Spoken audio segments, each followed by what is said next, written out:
Yo, yo, yo, what is up, ladies and gentlemen? It is your boy, the franchise Double B Bad Blood, once again on another exciting installment of the Roundtable Pro Wrestling Podcast and Douglas Rockefeller. Hello, everyone. How are you? It's Oh good my to God, see man. you all. This has been a hell of a week for professional wrestling, man. Oh, good Lord. Good and man. bad and lots of eventful, if anything. Well, I'll tell you right now, it's crazy. It's wild. CM Punk returns to professional wrestling after 2,776 days gone. And what a return it was. It My was fucking goodness. wild, man. You couldn't even hear the music. The crowd was chanting so loud. And of course, it was Chicago, but I think he would have rocked the place anywhere that they would have been showing. It wouldn't have made much of a difference. Well, tonight AEW's in AEW Dynamite is in Milwaukee, and the crowd popped harder than they did in Chicago. So it is what it is. It's amazing. It's great. I see this fan had a sign that said "Keep wrestling alive." # Get vaxxed. We're dealing with that here in Oregon, and next week we'll have an exciting announcement from BCW Worldwide as to October. And yeah, it's about to go down, man. It's about to go down. And like you said, ladies and gentlemen, it is Wednesday. You know what that means. Hump day. Man, I've been doing podcasts all weekend, man. I mean, Monday we did a Raw, Raw and a SummerSlam review, AW Rampage review. Yesterday, exclusive interview with TJP. Today, man of the Pacific Northwest, right here, baby. The franchise pay a bad blood. Holy mackerel! It's just Wednesday, so man, we're just crazy. Started. Well, I got some really good news when I was in Vegas. Go on. A friend of mine, a friend of the channel. Go on. She just happened to be in Las Vegas. Yes. On a Saturday, chilling, doing her thing, and lo and behold, there was a WWE tryout. 2 days. This girl, I mean, she's the hardest working person I know. She does music. She teaches. She's a fitness person. She's funny as hell on her Instagram and her TikToks, and she's just an all out wild chick, man. She does all this stuff, and she's a great professional wrestler. She's so positive. She's serious, but she doesn't take herself that seriously. That's what's great about her. Yeah, and every time I see this girl, man, she is on the go. Yep. The last 2 times she's been on this podcast, she was in a car. And then she was in the car again. Today? Guess what, ladies and gentlemen? The one and the only, the newest WWE signee, Faithy J, is in the house, or should I say, in the car. Welcome. And once again. And congratulations, holy mackerel. Doesn't happen every day that you get signed to the E, does it? Man, thank you so much. It's honestly surreal. It's I really it feels like a dream. Like I'm on. Like, is this real right now? So thank you guys. I appreciate it so much. Thank you. We appreciate you on this podcast, and you're always sending out good vibes, like all the time. But you got to in this crazy world. I'm a little offended. And we talked about this morning. So I'm gonna tell y'all why I'm offended. I talk to this girl all the time about all kind of stuff, all kind of things, music, because she has these hit videos out.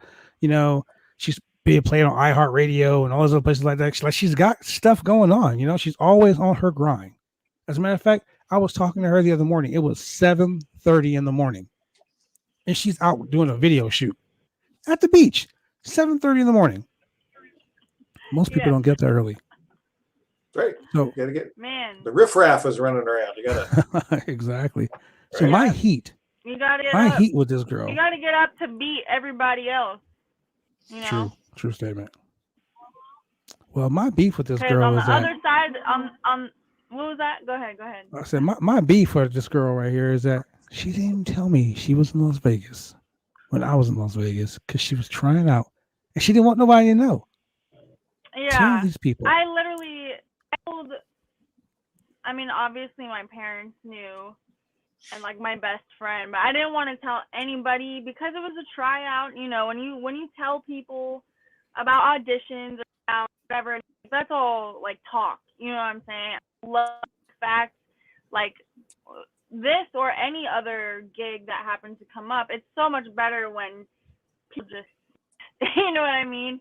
And Yeah, like they exactly. did a whole segment on Fox on me and CBS, and I was not expecting that. And I was like, what the heck? I just feel like it's more effective for it to just come out in that type of way. And it's just funny when you hit me up. I already knew. I was like, I already know he's gonna be mad because I didn't tell him. But you know now. You know Well, now. everybody So, knows now. That's amazing. It's so funny though, because yeah, like thank you. I text her because like I got the text and I was in Vegas and I looked at the phone. I'm like, nah, really? And then I text her. I was like, for real, congratulations. Right. That was all I said was for real, congratulations. Yep. Um, Remember. no, but legit though, like I'm proud of you. Like it's well deserved. Like a lot of people don't get it. Like you're like 22 years old. Like you're young. 22 on August 5th. That's And right. and I had a look at your resume, and it's very lengthy and it's very varied. I'm going to go through some of what I've dug, because you know what, I'm an investigative journalist. You know, you're apparently a songwriter, which we've seen. You're an actress, a recording artist, an author. What do we got to talk about that too? A dancer, a brand model, an MMA fitness coach. You're a farmer. You're a glass blower. And now you're a professional wrestler, which you were before. But now before you're with WOW, which is what? Women in wrestling. Wendy O. Williams or who's that? No. Not Wendy O. Williams. Weirdos. No. Women of wrestling, of course. And now you're going to reinvent yourself again with who knows what, and they're going to take the very best parts of you and turn it into something, times 100, which is going to like blow the roof off the joint. Absolutely. And as BJ was saying, as Bad Blood was saying, you are, you're just starting out and already to get going. And I think part of what we're seeing here, part of the reason for your success is, anybody who's successful, the one thing in common is that they work their asses off. Not everybody who works their asses off does get to be successful, but those who are give themselves the best chance. Luck favors the prepared, and you've prepared yourself, and you took advantage of the shot when you got it, clearly. So congratulations and good for you.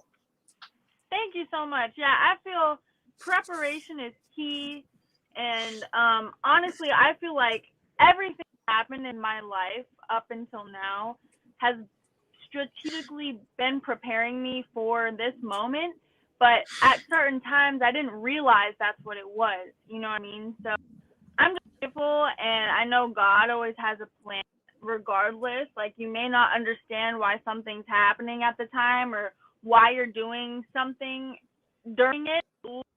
Everything makes sense now.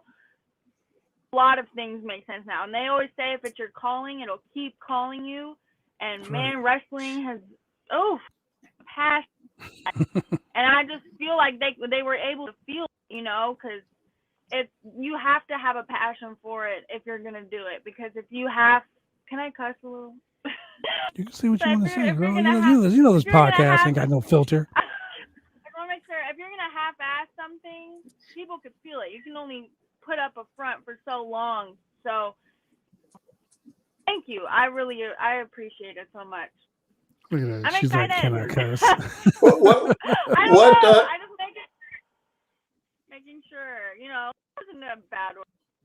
It's like a donkey. Donkey. What surprised you most about the tryouts? The fact that William was there and Triple H was there the entire time. That's number one. And I was like stoked because those are two legends just sitting in the room chilling, watching it. I'm just like, oh my God, like this is crazy. So I'd say that's number one. I was fortunate enough to have a couple friends who have done the tryout.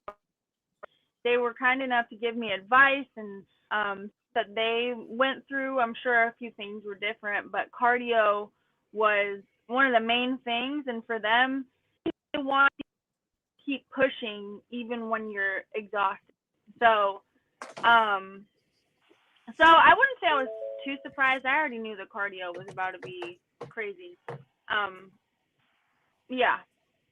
So I would say number one was Triple H was there from start to finish, and he was like amazing, and he would be not of like good job, and like it made me want to like push even harder. So yeah, it was so surreal, even just there and giving us this WWE duffel bag and like the shirt and like just being able to represent having that W on my shirt. I was like, this is all of it was a surprise to me because like, I was just like I don't know how to explain it because it was just a surreal experience. And if I had to do it again, I would. Or if I got to do it again, I would. I was on the media call for the WWE's tryout right before the SummerSlam media call, and Triple H actually put you over. He was like, "Yeah, we had this young girl from Las Vegas, and she came in and she totally smoked the house. You know, she had a presentation about her that she just walked in and she owned the room right from the gate." And I was like, "Wow, he legit just put her over." Like, wow. I want to cry. Wow, that makes me really You didn't know? Wow, I didn't know that he said that. You were the first person he offered a contract to. Right. No, of course, but like hearing it from you and that you heard that just makes me feel really good. So, but crazy. yeah, I was just so shocked. I mean, I wasn't shocked that he said those things about you because I've been saying that about you since the start. But the fact that he was on a media call and guys like, you know, guys from Wrestle Talk and guys from Wrestling Inc. and guys from What Culture Wrestling, you know, Sportskeeda, ESPN, and all those people were on that media call, and he mentioned you. Like, you were like the first thing, like someone asked, did anyone really stand out to you this time? And he was talking about how Samoa Joe was really quiet, and he said he was there and he was doing this, you know, coaching thing, and then he just erupted out of nowhere. Everybody was like, "What the hell's going on?" You know. And he said that he rattled a lot of people, and one of the people that were really proficient when they came in and had an aura about them was you. And then he just went off about it. I was like, "Oh, I got to tell her this." Oh, wow, that really means a lot. Samoa Joe. That's what I was going to tell you this morning. The whole time. Yeah. Oh, well, man, that means so much to me. You really can't teach that. And like I said, I feel that it comes from the passion. So, man, that's crazy. And you said Samoa people. I love that. I love to get yelled at. Yes, push me harder. Like, it sounds really weird, but like, because I know that side too, because I train fighters, I train boxers and kickboxers, so I know the other side, and I know somewhat from their perspective, them just wanting to push you and make you better. So when I hear them saying, you know, encouraging me or yelling or whatever, it just motivates me to keep like push even harder. So because you know someone actually has your back. Someone's going to push you to be a better you. And that's cool. I mean, like, right. Like I said, you're always so positive. You're always so upbeat, and you're always like, I've seen you down, you know, but I've seen you really high up too, and I can see, you know, I mean, and this isn't to besmirch you or anything like that, but for someone so young in this industry, you have achieved in the last, let's say, 2 years, 3 years. In the last 3 years, you've done more in 3 years than most people have done in 25 years in this industry. I mean, you made it to WWE on your first tryout. Do you know how many people have gone to tryout after tryout after tryout after tryout after tryout? You went on your first tryout and you got the first contract handed to you. And what was that what moment I was like? thinking too. Oh my gosh, literally, I started crying. I'm so serious. Like you know what I'm saying, but I don't like to in front of people, but I cried in front of everyone in that room, cameras and all, because it was a dream come true, literally. And like, like, I can't stress enough, if you believe in yourself and work and prepare and just continue to push, that moment will come. Like, it will come true. You just have to, man, like, I don't even know how to explain. I was like, is this happening right now? And that's what I was like, are you serious? After Triple was like he was putting me over, saying he was proud, and that I started strong and finished even stronger. I'd love to offer you a contract and move you to Orlando within the next 30 days. And I was like, are you serious? He was like, no, I'm just kidding. Like, it was funny. Like, it was a funny moment. Like, all laughed and I was just crying, and like I was just extremely grateful, and like it felt like a dream. And then walking out of that room, there was someone waiting for me, like, oh, we have media here, if you're okay with it or down, we'd love to do some interviews. Hell yeah, let's go. Like, you were like, let's go. Yeah, let's go right now. And literally 5 different interviews, and the nice woman that was walking me around, she was just like, are you okay to do another one? I was like, of course I'm okay to do it. You know what just happened? Like, let's go. I'm ready to keep going. So you were like, were you in the same room I was in? Right. It was just an amazing moment. Well, just want to do real quick. Just want to do real quick before we go any further. I'm going to take a quick break. I'm going to bring on one of my good, close personal friends, Mr. Kevin Gill, who's going to join us. Kevin Gill Show. That's right, from the Kevin Gill Show. He's going to join us here to maybe ask you a few questions. And he's a top-notch commentator, so he'll probably give you some good advice. Ladies and gentlemen, we will be right back after this exciting message. Drive me insane! All these rules are lame, have been taking all the fun out! Drive me insane! All these rules are lame, have been taking all the fun out!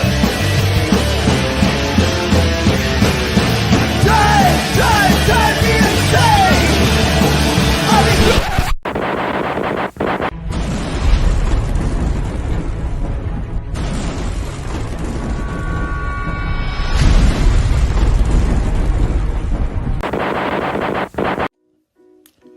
You want to get your hair cut, you go get your hair cut right. You head down to Big D's Barbershop. Big D's Barbershop, Vancouver, Washington's best and brightest. 1019 Main Street, Vancouver, Washington, where you can go get your hair lined up, cuts, fades, shampoos, conditions, and all the great things that go with supporting a local barbershop in a local business area. You can also reach them online at www.bigdsbarbershop.com. Go get your haircut right.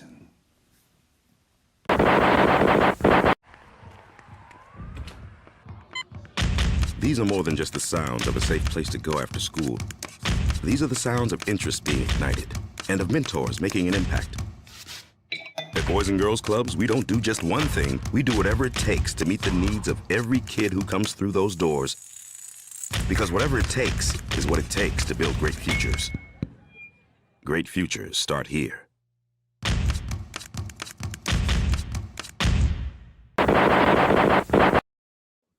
And ladies and gentlemen, we are back once again with Faithy J, your boy Douglas Rockefeller, and the franchise here. And before we go any further, let me bring on the man himself, the OG one himself, the Kevin Gill Show. Ladies and gentlemen, Mr. Kevin Gill. Kevin, welcome, what my up, brother. though? How are you?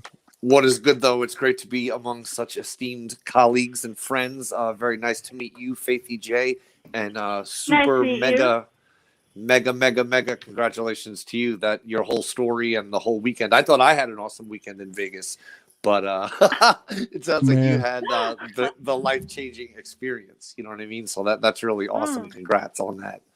You got any questions or any words of wisdom for her? I mean, words of wisdom, there's nothing I can say to someone as talented, as charismatic, as, multi-talented, really. Just to be talented is one thing. To be multi-talented is another.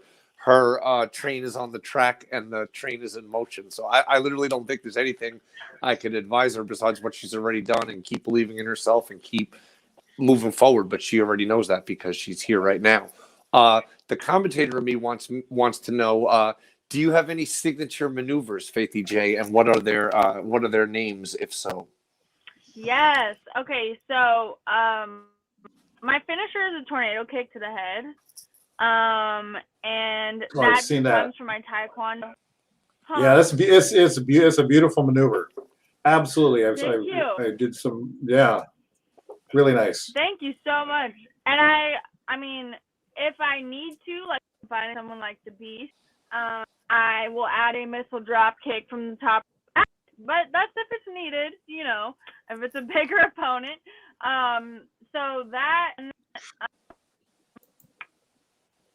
you know, I wouldn't like signature, but one of my favorite moves to do is a suicide dive out of the ring. Sure. Like, that's probably was literally the first time I did it on, you know, TV. I've never tried it before, but it was in the moment, and it was with Tessa Blanchard, and I just for it. And, like, ever since then, I've been wanting to do that again. So I don't know if that's signature. It could become signature because I still need to add up my match count, but that was fun. Now, yeah. As you're adding up your match count, I'm curious, how did you obviously had a lot of inspirations and things you were into in your life. How did the connection with wrestling first form? Ooh, good question. So, I've always been in the entertainment industry, right? And I've always loved fighting as well. Wrestling entertainment, we're here to entertain people and bring people to their feet and put smiles on kids' faces and get people excited. I watched pro wrestling, but I never really thought to have the actual opportunity to step in the ring and do it. So as soon as I got I fell in love with it on my first role and first bump. I fell in love, but I would say it formed right after school started. I graduated in 2017, and I was like, I'm not going to college. I'm not going to do it. At least if I need to go to school, it'll be there later. But I have a calling. Like, I know I'm supposed to be in a ring somewhere. I'm supposed to be kicking somebody's ass. Yeah, I literally, like I said before you joined, I feel like everything in my life has been prepared me to be like from dance, even music, because theme music, I want to be a part of that too. Like, I want to help people produce. I want to be there for all of it because I care about it so much. That mixed that with fighting, mixed that with, the charisma and the everything in my life sense, so that's kind of where it comes from. It's an undescribable feeling of, just being in that ring and being able to be who I am. I've been put in the box so much in the entertainment industry. You're too tall, you're too thick, you should dye your hair, whatever it was that people had to say. But with wrestling, I can literally just be me, and I want to inspire other people to just be them, because that's why we were made the way we are, to be that. There's so much superficial. Now, don't get me wrong, I love to. I'm a girl. We got a lot of, nails, hair, whatever. But I want to encourage women and men that you can be whoever you want to be, and wrestling, that is me. Like, that is all I want to do. So, yeah. That's awesome. Yeah. It's funny you mentioned that you want to inspire people. Literally, that's what you do every day when you wake up. When you wake up and you walk out there and you go to work, all those people that you train early in the fucking morning, because I've been at work at 6 o'clock in the morning, and I see your videos. You're already at the gym, busting it out at 6 o'clock in the morning, and I'm like, God damn, does she sleep? Like, Then it's like, I'm like watching and looking at a Snapchat video or a TikTok video you posted. Like, 10 minutes ago at fucking midnight, so she's she's busting her ass at midnight, and then she's up at the gym at 6 a.m. Yeah. killing it. You know what I'm saying? You literally have only been in the Thank wrestling you. business no less than 2 years. Like, Right. and I'm not including the Yeah. pandemic. So think about it like that. I How know. many matches, how many physical matches have you had? We've talked about this before, but how many physical matches have you had? I want to say definitely less than 10. Okay, I'm stop right there. trying to- Yeah. Definitely Yeah. less than 10 matches. And But, she is already signed to you the get a WWE contract. What does that tell you, people? She is immensely talented, man. Like, she just walked in there and was like, she manifested this shit. Like, legit. She walked in there. She was like, I'm going to be the next WWE Women's Champion. And Triple H was like, okay, here's my I wallet. believe you. Yep. You're going to make my them wallet. bigger. No, listen, Pin code is 1234. Here you go. the word manifest is so, yes. Like, I just have to stop you on that word because I'm very big on what you say and what you say. They call it spelling because everything we say is a spell, seriously, like, or think. Literally the night before, well, until I got there, I was meditating, I was praying, I was visualizing the moment and every single, like, the wanted to go. And you, like, this isn't the first time I've used manifestation, and a lot of people, it takes like a little kick in the booty for some people to understand that this is real. Like, I just visualized and meditated. The day of the first day of the tryout, I woke up at 5 with an alarm clock because I was excited. And I like meditated for a whole hour and visualized me talking to Triple H and visualized me doing certain things, and like it was a big part of it. Other than being physically prepared, being mentally prepared means just as much, if not more. So, yeah, I just felt like I had to say that. Like, manifestation is big with me. So that brings me to a question then. Yes. I'm sure you talked with some of the other successful candidates. Yeah. I'm sure there was a lot of preparation on their part, but what do you think, and without putting down anybody else, but what do you think was the difference, or one of the differences between those who were successful this last week and those who weren't, who had to go, thank you, but come again, come back later, whatever it is? What did you see? Yeah, I believe they look for personality, a character. You have to be larger than life. Not they want it. Sometimes people don't understand fully, especially if they've never been in wrestling, because there was some candidates that were athletes, never necessarily wrestled before. So I think all it is everybody in that room was capable of being but what you got to show them who you are the first minute you walk in the hotel. You're being watched from the minute you land, actually. Realistically, I'm gonna cut you off and be honest with you, 1,000%. I tell people this constantly. I've had WWE scouts come to BCW shows, and they tell people this all the time. They watch your social media. The moment you're on the radar, they watch everything. They want to know who you are, what you're doing, when you're doing it, how many times a day you do it, and who you're doing it to.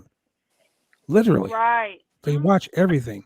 That's why I tell people, be careful what you say on social media. Be careful how you act on social media. Be careful of the things, when you're posting a TikTok video, or you're posting a Snapchat video, or you're posting. Be careful what you say, because someone, and trust me when I say this, ladies and gentlemen, the internet does not forget.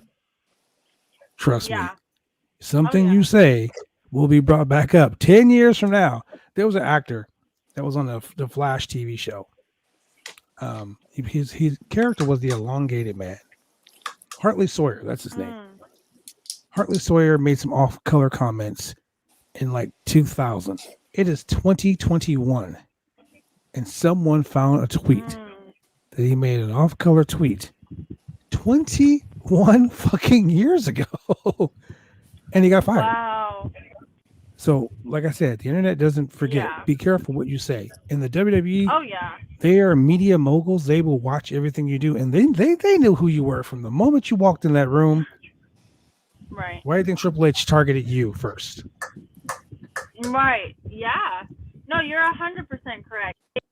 And that was my next thing is other than once you land, of course they're watching everything you're doing on social media, and you know it's a lot of people don't understand that really everything on Instagram or Facebook, whatever it is, it's business. You know, I post very strategically, and if it's not number one making me money, or if it's not help, there's no posting it. You know what I mean? That's so. right. Other than connecting with other people, of course, and inspiring, and a lot of people DM me or comment, you know, certain things when it comes to either working out or wrestling, whatever it is, I'm there to that, you know, and of course there's the weird people too. We get the weird DMs and we just ignore those. Sure. But You're about to get a whole bunch of them. Now you're a WWE talent. You're going to be all up in there like, oh, I got to get myself a moderator to moderate my Snapchat, you know, my TikTok, and now you got to moderate your DMs for Twitter. Right. Yeah, so you're 100% correct. They are watching everything. Just in case you need a personal assistant. I know a guy that knows a guy that knows a dude that knows another dude that would be perfect for you. Just saying. Awesome. He can moderate the fuck out of your shit. Trust me. He's like, don't be saying her those tweets. Ladies and gentlemen. Oh my goodness. Don't be sending her any naughty DMs. She's a good girl. Remember that. Keep it in mind. That's right. Putting it out there in the ether, everybody. Faith, before I let you go, I was going to put your video on, but for some reason the frame rate is really low. So what I'm going to do is when I post this video, I'm going to edit that video into the video, and I'm going to play the fuck out of that video.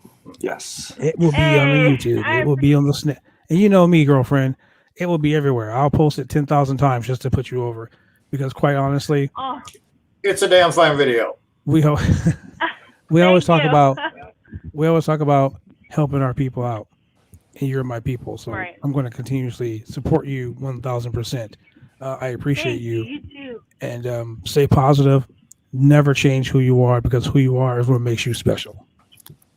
Oh, thank you so much. And I thank you guys, of course, for having me on and taking the time to speak to me. And trust me, if I change, my mom, so we're going to stay like this.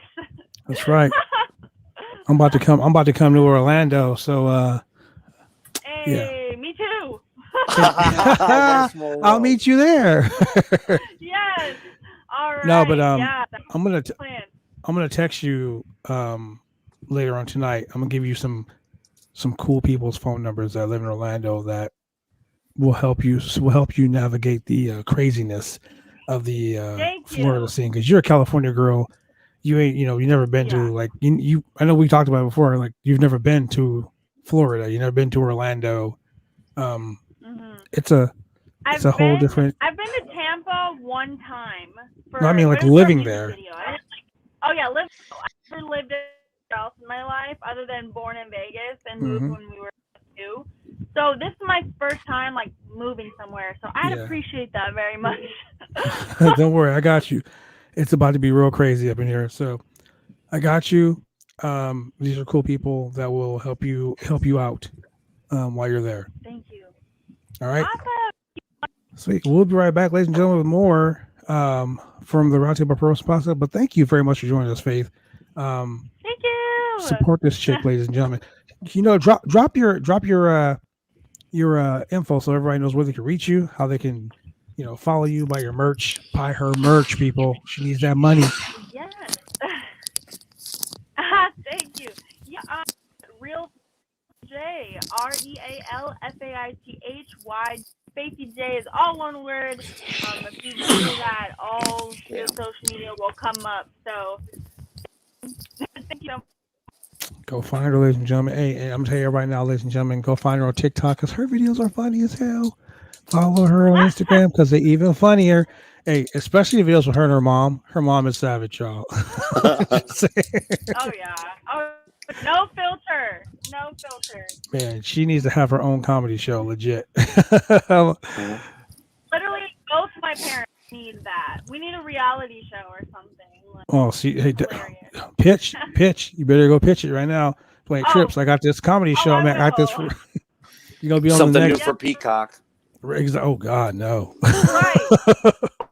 Oh No. man, don't do that. She's a brand already. Anyway, we're gonna let you go, Faithy Oh. J. Ladies and gentlemen, we will be right back with more of the Roundtable Pro Wrestling Podcast. And we're bro, Mr. Kwon from Major League Wrestling. We will be right back after this. Professional wrestling is one of the toughest sports going today.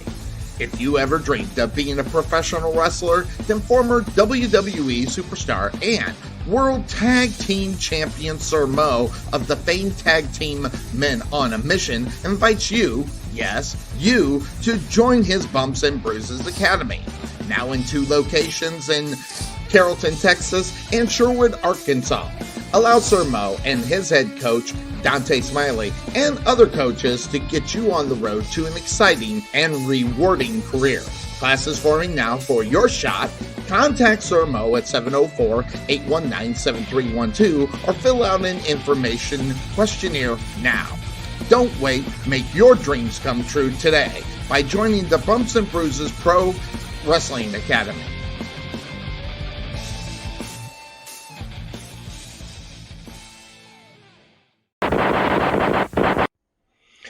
Hi, this is James Beard with SWE Fury, and you're watching the Roundtable Pro Wrestling Podcast. We're back live here on the Roundtable Pro Wrestling Podcast. And man, Kevin, I'm glad you joined us. Kevin Gill, one of the best color commentators all around. I mean, this man has been. Kevin, tell them where tell them where you're gonna be at next, man. Well, if I could tell them where I was just this past weekend was Game Changer Wrestling in Las Vegas. We did a Game Changer Wrestling show on Friday night. Saturday, we teamed up with our friends at the Future Stars of Wrestling and did a little collabo event. And then Saturday night, I got to do commentary for the Comedians of Wrestling match that happened during the Dolph Ziggler comedy show, which featured run-ins by Dolph Ziggler and John Morrison and a whole bunch of people. So that was a lot of fun. And then next up, it'll be the big weekend in Detroit and Chicago for Game Changer Wrestling. We're doing a Thursday night in Detroit, Friday, Saturday, and I believe Sunday in Chicago for the Art of War Games, for Effie's Big Gay Brunch, and for one other huge event. 3 Cup Stuffed. How could I forget? 3 Cup Stuff. The sequel to 2 Cup Stuffed. I was gonna ask. Wait. Never mind. Don't wait. Oh man. But yeah, 3 Cup Stuffed features the match that was born at 2 Cup Stuffed. It'll be the final match, I believe. Go on. Between Jimmy Raver and G Raver and Jimmy Lloyd, following the nearly career-ending injury that G Raver suffered at 2 Cup Stuffed. He's back. He's not I was at going 100%. to ask about him, but there's going to be some revenge. Pretty bad. Yeah, he went through a long period of not even being able to move his arm. Yeah, and being out of work, and he's got a lot of receipts coming to Jimmy Lloyd. Oh shit, it's about to be a bloodbath. We're not talking about that Zack Ryder, Matt Cardona type of bloodbath. I was about to say, yeah, we're not even talking about that. There's no figure baths needed. There's no protective carrying cases involved or checklists. This is professional wrestling. You got a lot of hatred towards Matt Cardona, man. Like, I mean, do you follow his social media? Yes, I do. Did you see what he posted today? No, what did he post today? He posted a photo of his wife, and I guess. Oh yeah, with the belt. Presumably has no clothes on, and all she's wearing is the GCW belt. And I forget. I don't know if the other belt was his internet championship or what was the other one. It's his Major Figures. Podcast. I know he has so many created belts, you know what I mean? Ours is actually, and unlike all his created belts, what's so historical about Matt Cardona's title reign is this is the first time that he's ever held a world championship in his career. So it is a milestone for him, even if he tries to somewhat, you know what I'm saying, erode at the sanctity of those involved. It was, to me, it was him making fun of the Shawn Michaels WWE Playgirl picture. Sure. But he had Chelsea Green do it, which is, in my opinion, a whole lot better because she doesn't have taco meat. It could be playing homage to as opposed to making fun of. Oh, yeah. It's definitely in honor. paying homage, for sure. So, Kevin, I talked to you earlier today about my next guest. Yes. And you were telling me this dude is a fucking savage. Like, he's... You put him over like Rover. I mean, you made me. You sold me. I want to go. Take my wallet, please. Yeah. That's how I feel about it. And this cat's been wrestling for Major League Wrestling. I'm gonna let you know what. I'm gonna let you give him the intro. I'm gonna let you hype him up and bring him in. Well, here's a man. Again, our last guest was multi-talented. This man is multi-talented, but more hyper-focused within the fight game. You know what I'm saying? The wrestling training goes without saying. But it's the additional fighting disciplines he brings to the game that I think make him so interesting. I met him on the mean streets of Brooklyn, courtesy of the homie Dom Denaro. So if you're down with Dom, you're down with me. You know what I mean? So when I met him then, he was a very young, respectful dude that at that point maybe was unsigned. And then it wasn't that long after that he was signed and doing his thing. I know he's been sidelined by an injury. That was a while ago, though. He's back now. He's in effect. Why don't we give it up for a man I'll just refer to as Mr. Kwon? Boom, there he is, ladies and gentlemen. What is up, my brother? Guys, how you doing, man? Thank you for that intro. Welcome. Oh, no doubt, brother. Hey, I'll tell you, I talked to Kevin earlier, and I was like, bro, I got this cat from MLW on the podcast today. Let's sit and talk about him. He was like, what? Bro, let me tell you about this guy. He was just so excited. So I was like, Kevin, I gotta get you on the show, man. I gotta get you on the show. So tell us, man, give us a rundown on what you got going on. Like, you know, I mean, I've been watching you part of the whole Contra gimmick with the MLW. I know what you're all about, but let these fans out here know what you're all about.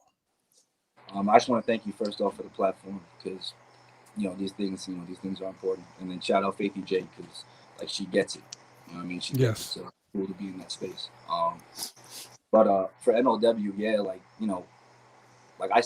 I was unknown pretty much, and then I got signed and was still kind of unknown, and then I got hurt, then the pandemic, and now I'm back.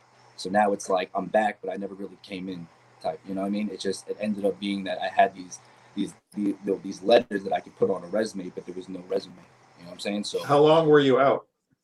Overall, I got hurt the day before Thanksgiving 2019, and I came, and so 595 days. Yeah. Wow. 595 days. So crazy. Not easy. Yeah, it was nuts. But yeah, no. So I mean, from day one, it was pretty much like, what do you want? And so it was just pretty much just setting goals, and that wasn't really like a new step, and that's what I kind of like to bring to the group. Like I said, he said De Niro. You know what I mean? Gabe Sky, who we're not really talking to him right now, but Barton, like all the guys from FTW, from CZW, like the dudes that we actually started to learn from and just pick each other's brains and just know, like, there was stuff like right across the other side of the water. There was other ideas, there was other ways to look at things. Like I would show someone a picture, they would turn it upside down and say, look at it this way. Like we were really, it was such a like a bringing wisdom to the table community. And it was just like a Thanksgiving dinner every time we were there. So because of that, and then having guys like Grim Reaper, my trainer Kono, like Joe Gallo, having guys like Anthony Gangone come through and like show us some stuff, Mike Law, OG Kevin Gill, you know what I mean? Like having people like sit down and talk to us, not because they have to, because they see something, they see a drive, they see steps that we don't have to take anymore. I always bring like LeBron up and players that skipped college and went right to the NBA. Like they didn't have to unlearn 4 years of a different system. They learned, like, this is how you act in front of the cameras. This is how you act, like, when you're around women. This is how you do. But, like, as even though we should have learned that growing up, a lot of people had. It's funny you say that too, because see, people think I've been wrestling 29 years. Literally, June 16th of next year will be 30 years. That is like literally a job. I'm waiting to get my fucking watch, my retirement, my 401k should be rolling over, all that shit, pension, all that, right? But people don't get it. And I was fortunate that I came up with older guys in the business. I'm like a vet, an old guy in this industry, so to speak.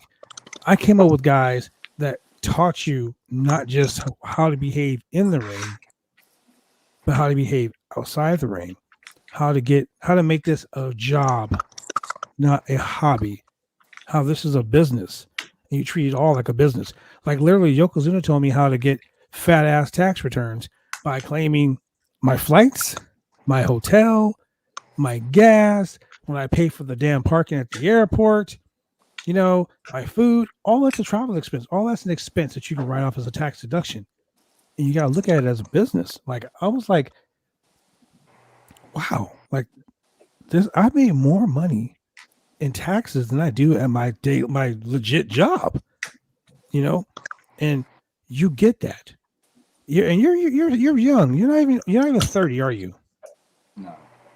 See, you get the business, and that's awesome that you sit back and you get the. TJ Perkins was on the podcast last night. He's another guy. He gets the business. He understands that it's not just what happens in the ring, but it's also what happens outside the ring and how you conduct yourself. And even with this interview, I can see you conduct yourself like so much of a professional. And I'm humbled to have you on the show. No, I appreciate it, man. And that's the big thing. And like that's why I think my group is so tight knit. We're very lucky, but it's also we keep each other in check in terms of a lot of people really be walking with the blinders on. They're very happy that the wrestlers, you know what I mean? But it's the thing, it becomes its own community where people are really trying to redo high school. You can be the jock now. You know what I mean? And metaphorically, you can be the hot chick. You can be and that's why a lot of people are getting caught up because they don't know how to act. They're still they're putting on a bunch of masks and they're not, you know what I'm saying? I'm walking in with, if I know who I am and you know who you are, we can figure out who we could be together. You know what I'm saying? We don't have to cross over that. So there's a lot of steps that I feel like, my group and the people that I like to bounce ideas back and forth with, it goes deeper than wrestling. It's okay. Well, how can you flip your rate? You don't like the pay you're making. Let's invest that. How could you flip that? Now, how can we make you a brand? We're a walking brand. If you're waking up and you've got nothing on your story, even though you might be working out, put something up there. Make people know you're doing something. There's still an image. As much as we hate the game of social media and how fake it can be, you got to join the game in order to change the rules. You got to be inside of it. So that's the thing, that it's a mental game, one-on-one with yourself, and then trying to spread that with everybody else because everyone's kind of dealing with the same stuff. So I'll tell you, man, that's an incredible knowledge drop right there. Yep, he hit the nail on the head with that. I'll tell you, brother. Come up to the Pacific Northwest. We need some of that positive energy up here. Teach a lot of people here. Holy mackerel! I was lucky enough to have similar energy when I first started off in the UK, but then. Holy mackerel! It's not everywhere, and you're lucky, but not just luck. You're part of it. You're breathing it. You're living it. To have that positivity, and you're perpetuating that positivity. So congratulations. Good. It's funny that we talk about this because I remember the very first time I was in Orlando, Florida during WrestleMania week with Kevin Sullivan and Dan Murphy.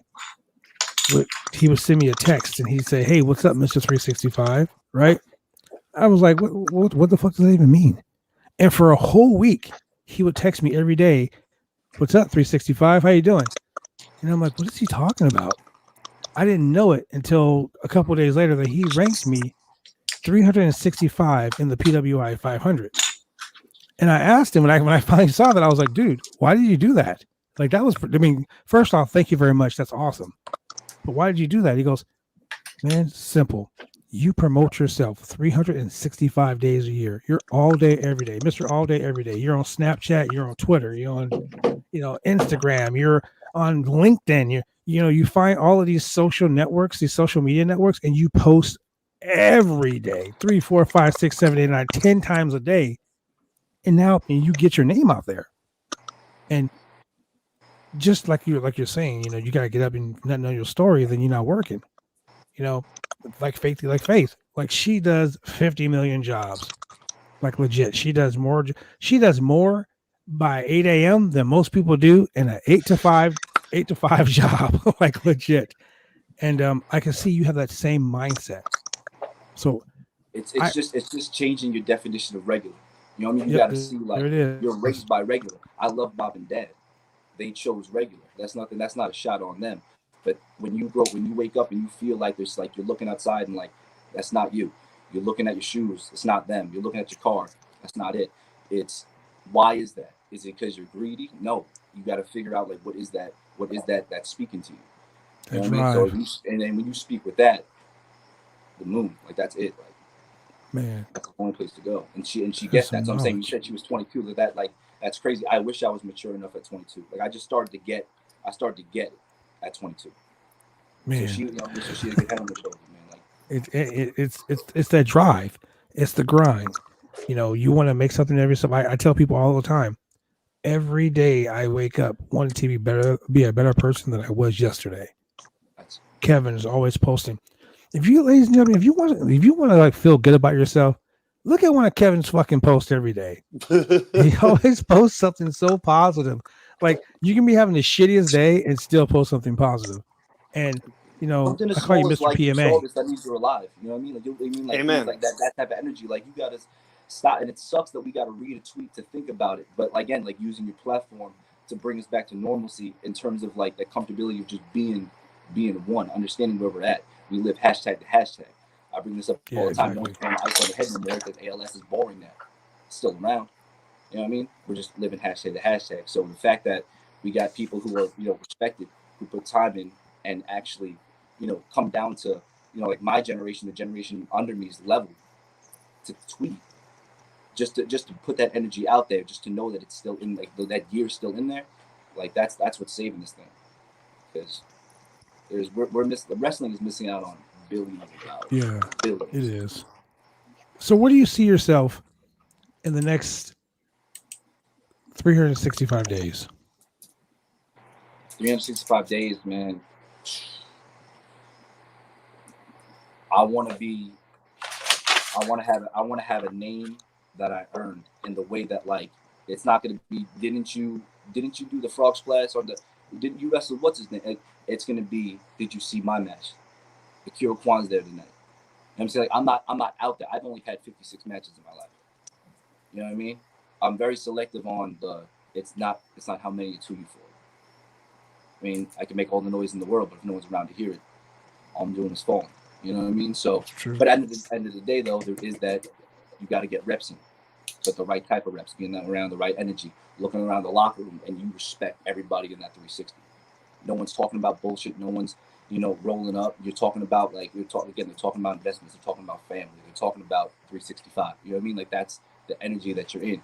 So when you start being around that, that's the goal, is to maintain being in these locker rooms and growing from that, and making sure I can still stay in my lane of being the exception, of being one of the only Asian Americans in the locker room. Being someone, I'm adopted, so I have a whole different take on why I look, how I look, the way I look, and how I want to be presented. Granted, Contra is very, like, Asian based. I'm a pit fighter. I got the mask, I got the whole thing, but I'm bringing myself into it. Again, changing the game from within, letting them know who I am through the cloak that they're giving me, and I'm going to express that. And that's my goal, is to make my vision a reality and kind of speak it into existence, like, through my actions and manifestation. Now, you touched on the locker room, and you touched on Contra. I'm curious how you've enjoyed, and if you feel you've learned anything from working alongside a great friend of mine and a seasoned vet in his own right, Jacob Fatu. It's being in there and sharing that space with that locker room and staff is it's like a time capsule. It's you look around and you see somebody that you have an action figure of, and then you look this way and then that's a dream match, and then you look over here and it's just, you just see knowledge all over the place. It's wild. And then chopping up with Fatu, and then like getting to know each other, and then bonding on, like, outside of wrestling. Just we like a lot of the same music. We know a lot of the same guy. We have a lot of the same interests. So being around him, and then just talking about, like, the stories he had. Every story he has is amazing. Yeah, you know what I mean. And it's just but it's just so honest, and he loves his family. So being around that energy is just, it's wonderful. You got Samael, who is just it's like a whirlwind of knowledge, because he has that older mentality in terms of telling, on, like, helping me on on me trying to like simplify things that might be like complicating me, and then Gotch, who has a completely different way on how things are looked at, and then for us to bond over having martial arts, you know, like love and experience, like our gears sometimes very much mesh, you know, in that. And then now Davari's in there. Now Davari's someone who like I never really thought that I would be around in this type of light, and the fact that he was so cool, you know, first meet me, and then you know, Mads Kruger too, like, you know, staff, Corbett, like, everybody is just so cool. The first thing I told him when I got hurt was, "You're good, you get better." I'm saying, you have to say that again. Like, I'm coming in, I'm the nobody. You don't gotta let me be anything. Like, it could be like, all right, next, you know, next in the pile.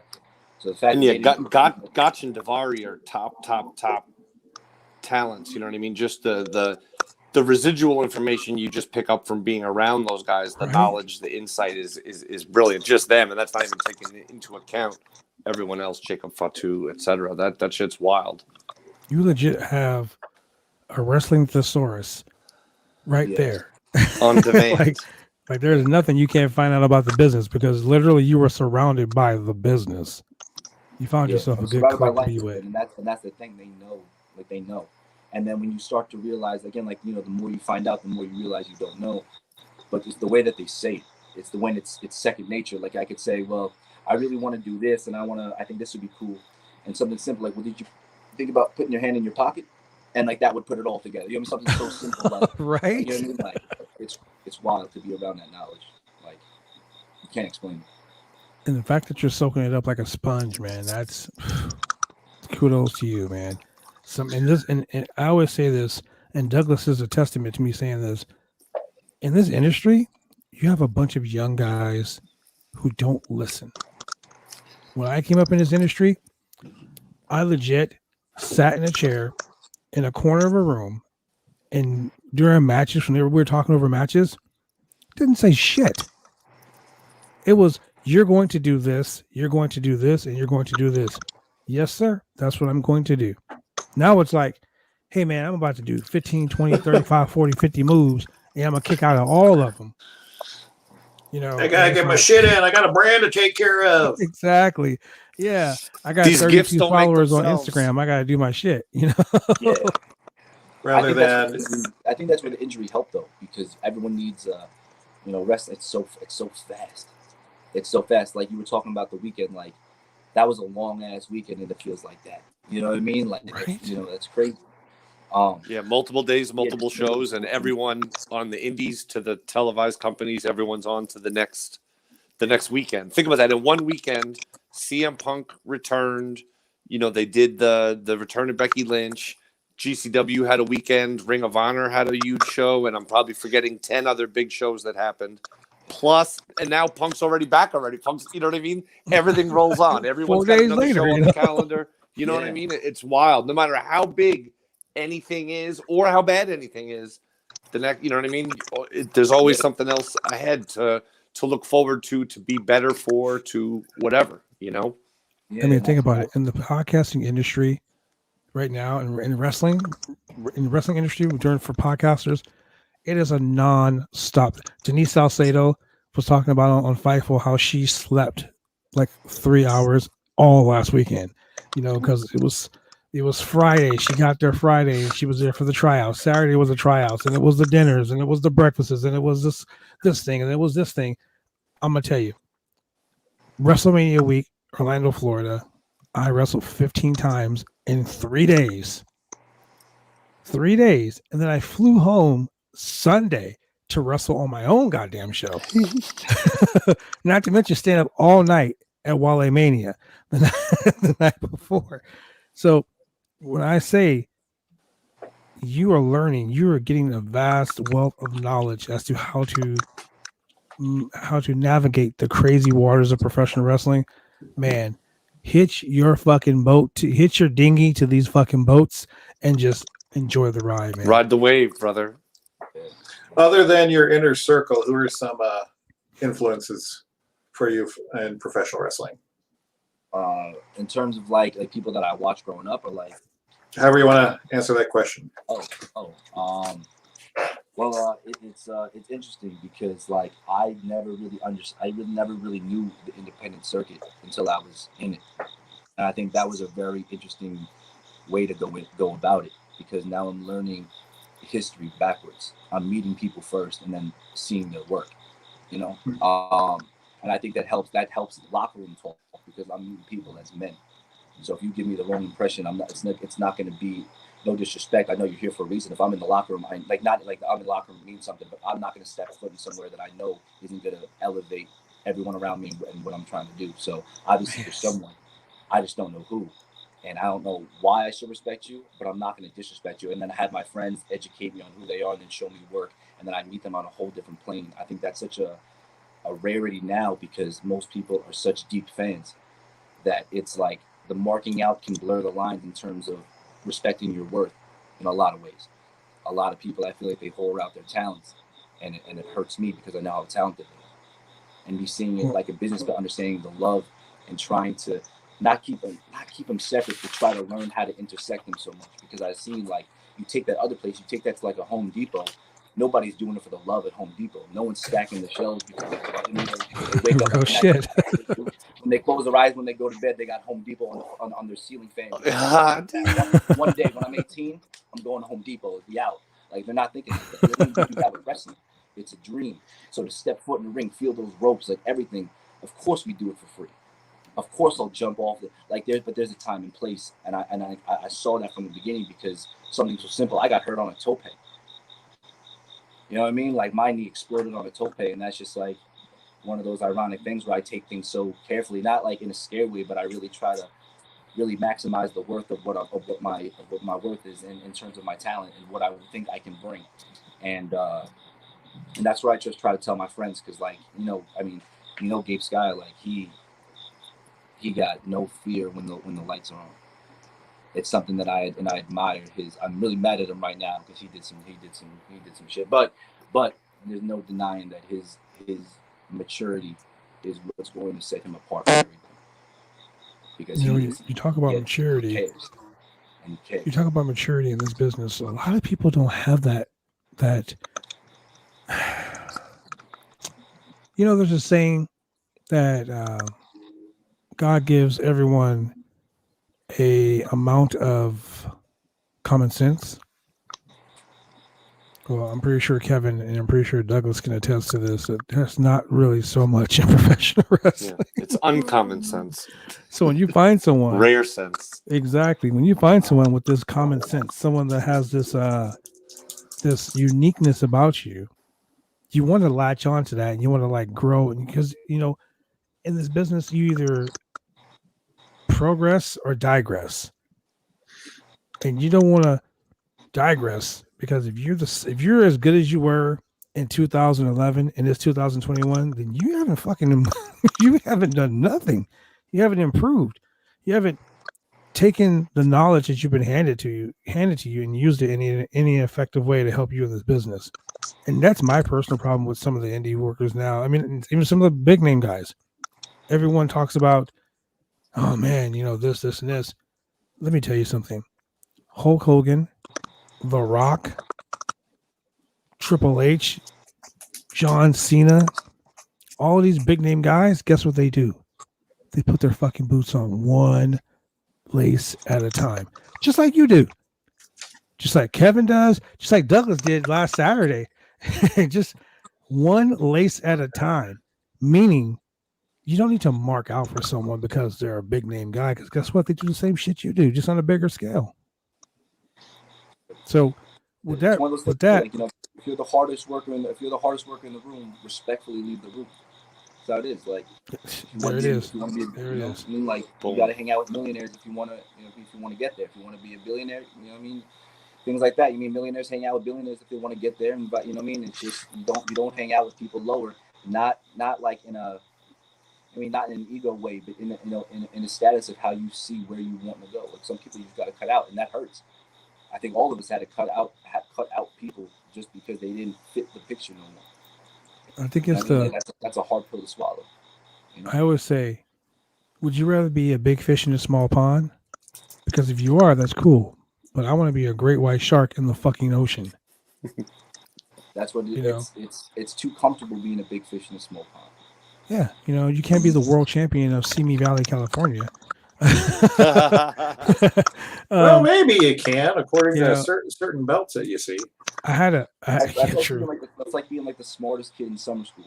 You know what I mean? Like we're all Yeah. There it is. There it is. You know, I had an issue with a guy who who said, I'm the biggest thing in um Kirkland, Washington, or no, wait, what's God, I can think of this. It's a little city in Washington.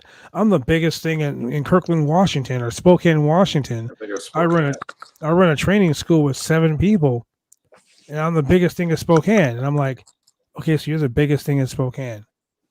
That's like saying I'm the biggest thing in Portland, but you know, Yeah. Portland is such a small city. Like that's like being the world champion of Washington. Like how does that work? You know, you'd rather be a big fish in a small pond. That's cool. Keep your little change, because see, when you're making $2.50 an hour, I'm trying to make $2,050 an hour. I'm trying to make money because this is a business to me. It's not a hobby. You know, and you see that, like you see the maturity of the business, which is awesome.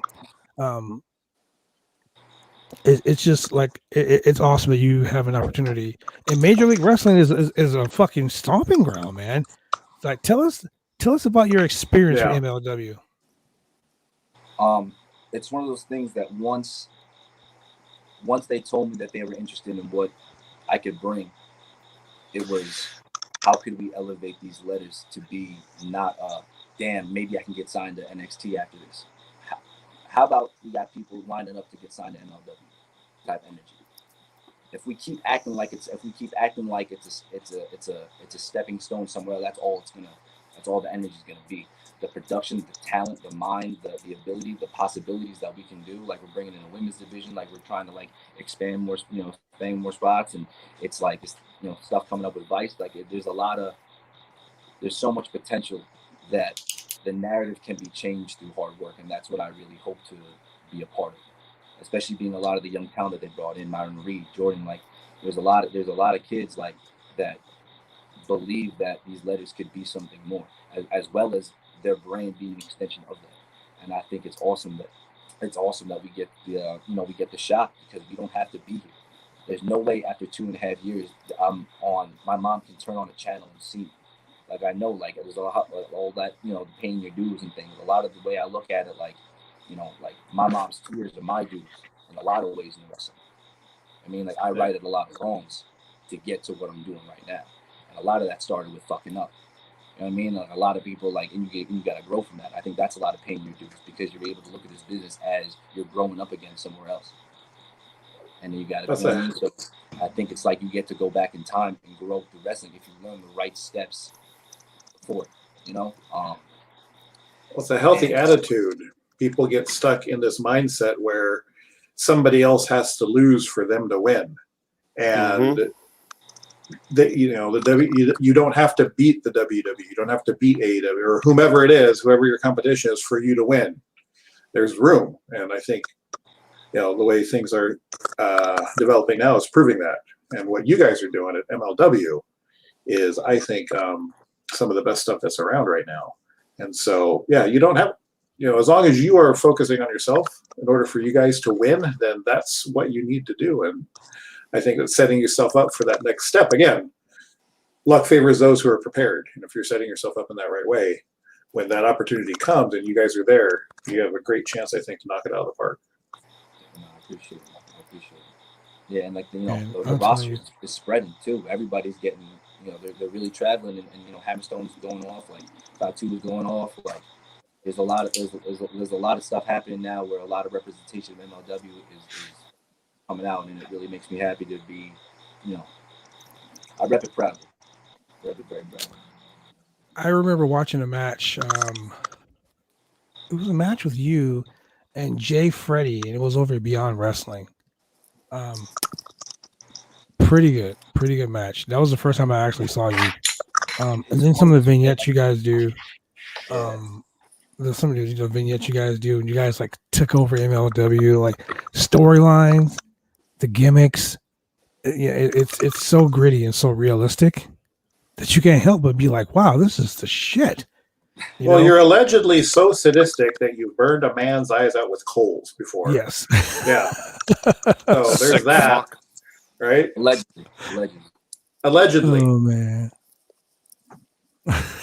You had to bring that up, didn't you?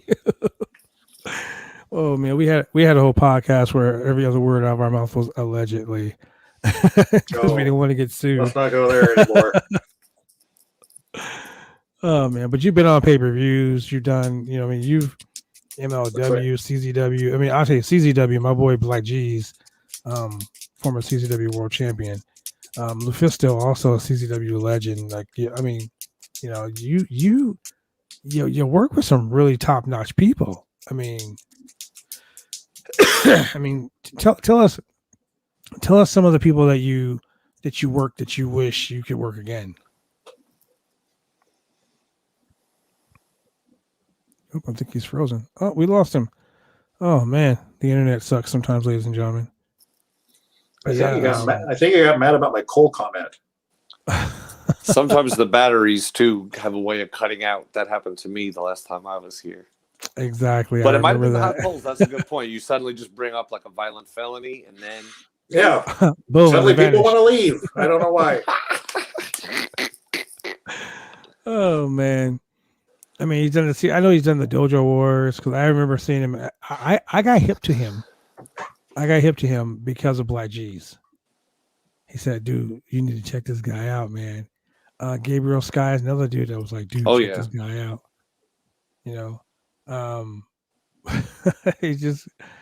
He has a name of being a very talented person in his industry. And you can see he's got a good head on his shoulders, smart dude, looks at the world different than the average person, but in the best way possible. You know what I'm saying? Exactly. Like looking at the big picture at all times and being self-aware are two things that, you know what I mean? If someone did need advice, that's the advice I would give them. You know what I mean? Because a lot of people lose sight of that. They're worried about, like he said, people live hashtag to hashtag, and some people's whole life is just arguing on Twitter.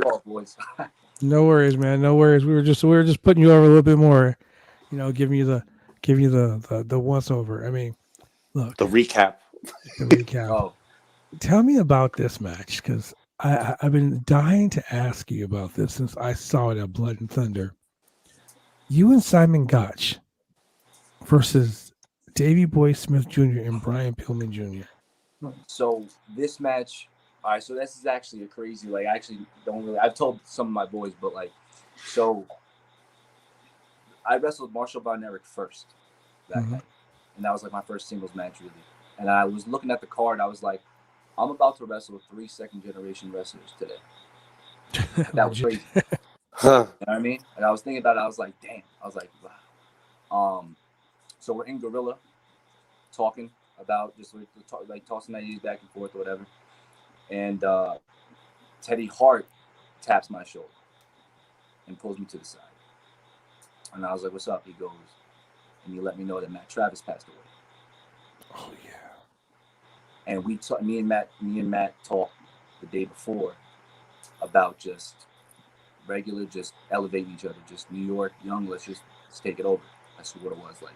You know what I mean? And hit me with that. And then just like blank. Like, boom, like Sheik, wipe my eyes, whatever. He said, are you good? I was like, good. He walked out, music's playing. And it was one of those things where I was able to feel that energy and try to redirect it towards a learning experience. Like, yo, shit's gonna happen. And the camera's still on. There's still people out there. You got a job to do. Are you in your own head? Like, what's the mission right now? Like, where's the bag? Where's the type of thing? Not even so much the bag, like literally like the money, but like, what's going to happen tomorrow? Because there's like, you have tomorrow, you have later, and you got right now. There's no, you know what I mean, type of thing. So it's one of those, like, it was autopilot. I don't remember that match at all. I haven't watched it back just because I think about how that was. But it's one of those things. As soon as it was over, I knew, like, I was like, I want to run that back. Because, but they knew I was in a different headspace, and that was where I kind of really felt that locker room kind of come together, because they knew something was up, and then that kind of word kind of spread about what was going on. So, like, me and Jordan Myra, we went off because, like, that was that was the homies. We had to have a moment there. But then like other people came out, you know, the Bonairs came out, and they prayed with us. Like there was a lot of community going on, which goes back to that wholesomeness of the locker room that made that flight a little bit easier to go home with, because I didn't leave empty. I didn't have to keep that inside. I mean, I was able to you know, manifest that and really just try to process that. But to have being that type of mindset and going autopilot in the ring, with all the other pressure of half of the excitement, half of the knowing that like, all right, you can't fuck up either. Like there's a lot of stuff that's going on. So I look at that as like as a crazy lesson and almost a very ironic way to have extended the conversation that I had with Matt, you know, a couple days before, which was just like, you know, no one's going to take it but us in that way. No one's looking to do any favors. And if your nature isn't to kiss ass, it's going to be even harder. So see that right be there. grateful where you're at and you know, and kick it in the teeth, because no one's going to do it for you. If you don't put in the work, someone else right behind you is ready to do it. So that right there is a positive outlook on that. And now you have that push, that desire. Now you have that end goal. You know what I mean? Now you got like that. What's what I'm looking for? I want to say that now you have that drive to get that bag. You know what I mean? Now the blueprint's laid out for you. Now you just got to go ahead and follow step by step, and you got that determination, that drive. Now you have that you know, that push to get where you want to be. I mean, God, that's crazy. I mean, I look to the source of just every breath is not promised, and that's not even in the sense of like being cheesy, like, because I'm adopted, so I know that my existence was a very thought out decision. It's not a let's have a baby. It's a I'm pregnant. What do we do? Do we pop the bottle? Do we jump on the bed? Do we? I mean, what do we do? Or do we keep it? So I don't know the whole story of everything that went down, because I had to get my citizenship canceled and a lot of paperwork. There's a lot of stuff that goes on. But I look at that as like every day is like something that matters. And a lot of people forget that, and it's not their fault. And I know that. I know it's not their fault. I know that I'm able to. I was born with the looking glass, type of thing, in that way. Yeah. So trying to treasure every single aspect of my life is something that I talk about, and it seems like I'm trying to preach, and it's not trying to preach. It just sounds like Jules the way I present it, and I do it on purpose. You know, I just finished my last class for graduate school. I'm getting my master's in social work. I just finished class yesterday. Man, good shit, man. Congratulations. Thank you. No, and it's a humble brag. Just to reiterate, like the whole like the changing from within, like to give back of a system that I was a part of, a system that brought me to my family. To be a part of that in a structural way, and be a representation. There's not a lot of it. At least people who really go after like certain jobs that squares go for. I mean, if I've met really dope police officers that are from where we grew up, that know like being from within and being a different set of eyes to spread that around your community and like, you know, and your coworkers. Like that's big. You know, that same thing with the locker rooms. And that's a big deal that I talked about. Like my whole new moniker on the Independents is the exceptions, because I realized it was a gift and a curse the same way. A lot of people, they're not desensitized to Asians. They're desensitized to me. No one's going to say shit to me. They know they know like it's not going to be, you're not just going to walk by and say some shit to me. Yeah. But that doesn't mean that the 10 other people you see that week that look like me, they're going to get a pass because you respect or just don't, or know not to do that with me. So me knowing that I have a platform now where I can really be a representation of influencing other adoptees regularly, other Asian Americans, even if they don't even want to do wrestling. Just the fact that like there's people that look like me who are getting harassed. There's people who look like everybody's getting. You know what I mean? Like, it's just the idea of just standing up, not just for me. I stand up for everyone. You know, but it's the idea that if I can be a representation of one group, and then I can connect with somebody in another group who has a platform. You know, that's the idea, and just really just web it all and use this platform that's so toxic and just try to reverse it. And I believe that it's not going to, even if it doesn't happen in my lifetime, we can plant the seeds now. If I plant the seeds in my 20s, maybe I'll be able to see something grow when I'm 80. That's how I'm thinking. Exactly. Well, if you don't affect things on the macro level, you're still affecting them on the grander level, what you can do, what you can control. I'm a father of 2 adopted kids, so I understand a little bit about where you're coming from, not from what I've personally had to experience, but what I've had to experience via my kid and have to help them navigate through those complexities. So the fact that you're taking your experiences, and you already know this, but turning that into a positive is and turning that, like you're saying, into a platform and as a medium to be able to affect positive change hopefully on many different levels is very admirable. And I think that's part of what we're seeing here is how you're approaching that towards not just what you're going to do on the bigger, grander scale, but on a different grander scale for professional wrestling as well. And you can see that integrity coming out of you. And that's admirable. Man, this podcast is full of so many talented people, man. It's like, yeah. I love being able to be a platform for people. I love being able to have a door open where you can come out and you can, discuss like this podcast is real shit.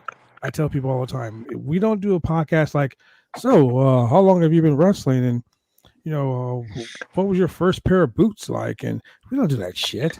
We come on here and we shoot real. Like, this is like a real shoot. This is a shoot podcast. Like, everyone here knows. When you come on this podcast, you can be yourself.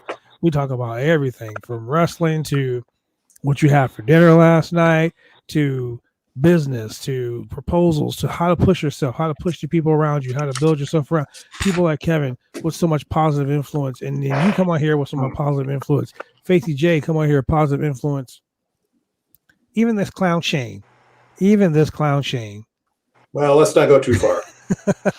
But realistically, man, it's been an honor and a privilege to have you on the show.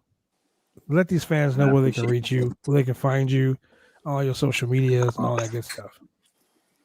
That's why I try to put in my name, because that's my I refuse to conform and change my name all the time. So at Tristan Ty Instagram, at Ikuro Kwon on Twitter. I don't got Snapchat, TikTok. I probably never will. I don't got, I can't. Man. So August 7th, 2021, you came back. You got your pre-show win, 3-way dance. How did that feel, man? Coming off the injured list like that, and just coming. It felt like honestly, it felt like day one again. The second it happened, I texted the whole crew. I'm saying, yo, I'm having at least 2 matches. I'm having 3 matches a week in practice at least. I was like, just the ring rust. You don't understand. It's such a intangible. It's such a phrase that like you don't even know like what it what it is. You just it's an idea. Ring rust. Well, that can be this. You don't know what it is until you have it. Being in there and wrestling like how I was training. So I didn't throw anybody. I threw about 10,000 kicks, and that was about it. And I got tossed, superplex, all this stuff. And I'm thinking like, damn, I should have done more. But at the same time, though, it was being in that moment and again taking things a step back and being like, I gotta bring that energy back of surviving. I don't care if I gotta do kick. I was like, some guy was talking shit because I wasn't smacking my leg. When I kick, things like that, stuff that I try to purposely not do doesn't get over because of the toxicity. So what I'm trying to do is I'm just gonna stay doing me, but also trying to listen to what is desired and try to give them my spin on what they want. And that is I might listening. I might take it all back if you don't slap your thigh. Sorry. I don't know.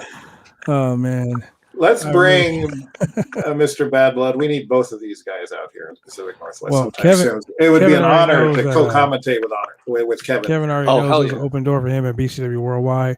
And I'm gonna tell you right now, man, there's a door open for you too. You let me know when BCW Worldwide opens back up in October.